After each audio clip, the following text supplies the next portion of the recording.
It was my second cancer. Prostate cancer is, it's dangerous. It still kills many people, but it's usually because it gets into a later stage that if we find prostate cancer, it's a livable one. The head and neck cancer I had in 2010, I lost 60 pounds. I was feeding myself with a tube in my stomach. I couldn't swallow very well.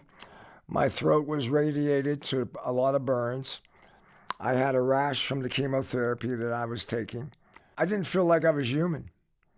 I mean, I went through, I started treatment in about mid-February and it ended about mid-April. But by still the middle of July, I was still feeding myself through a tube in my stomach. And I was not very confident. I was scared to death. And I had to make a decision. Am I going to go back to coaching? Which I always thought I would. But when I was presented that moment in mid-July, I knew I had a lot of work to do. And the whole thing was probably I was scared.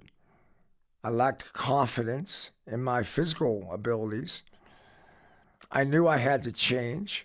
I knew I had to change how I led my coaching staff and basically my team and maybe my organization in ways.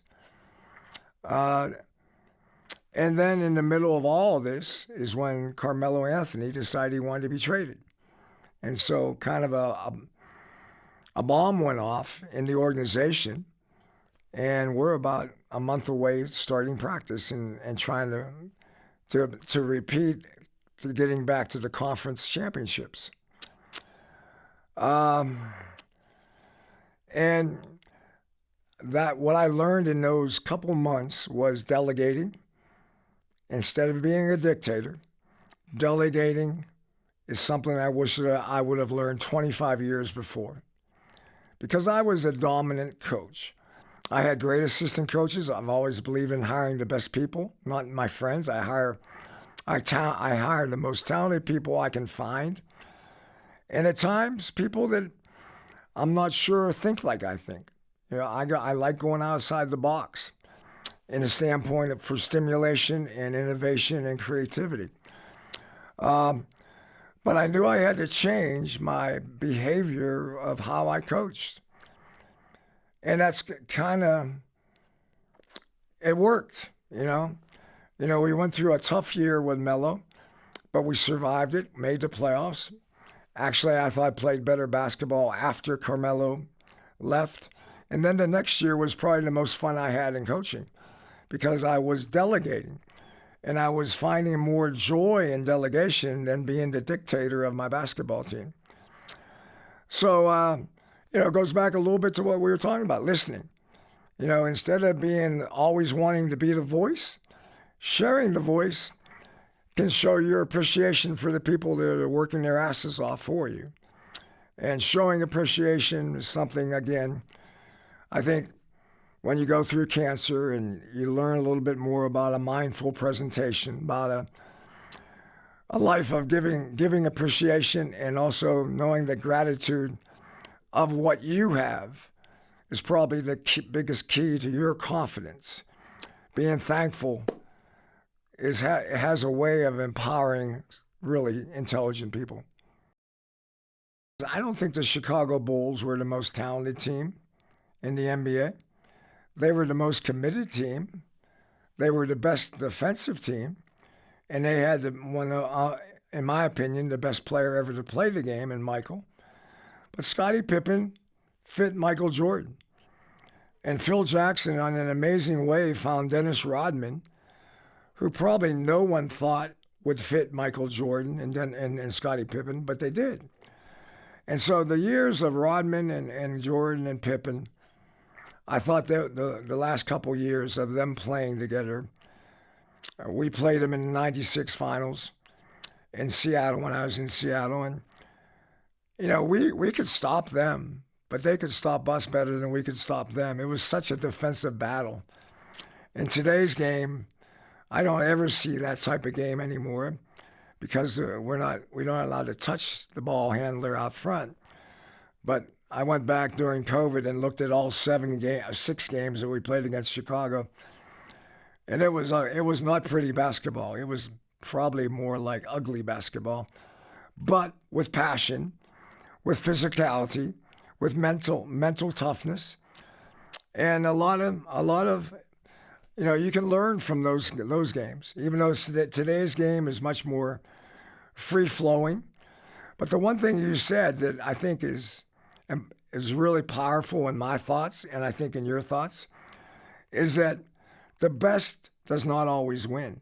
In fact, in the NBA, the best fail more often than they win.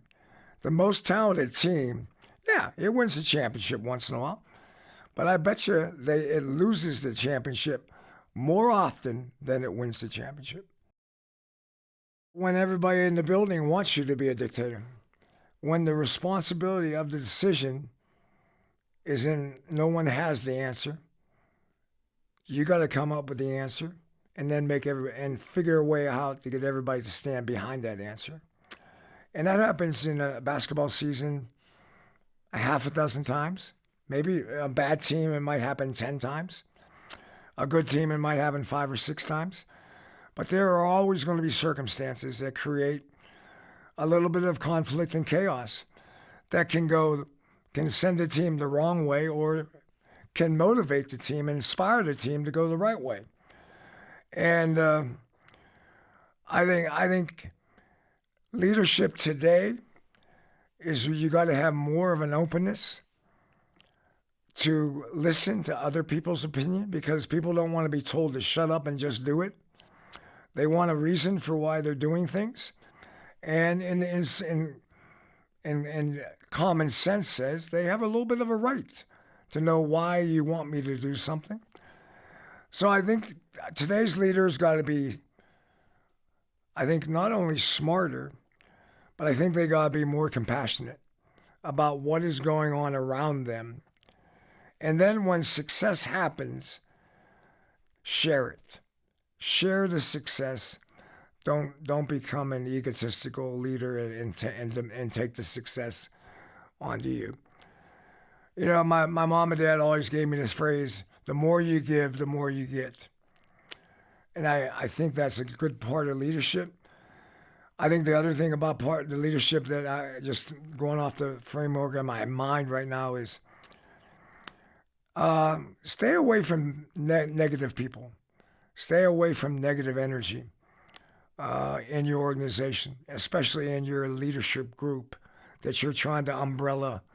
I don't know if you have 1,000 people working for you, but in today's world, our crazy world of information, there's overflow of positive and there's overflow of negative. And I'm just going to tell you, I don't like negative energy, and I don't like it on my team. I don't like it in my organization. And I'll be honest with you, I don't like it amongst my friends.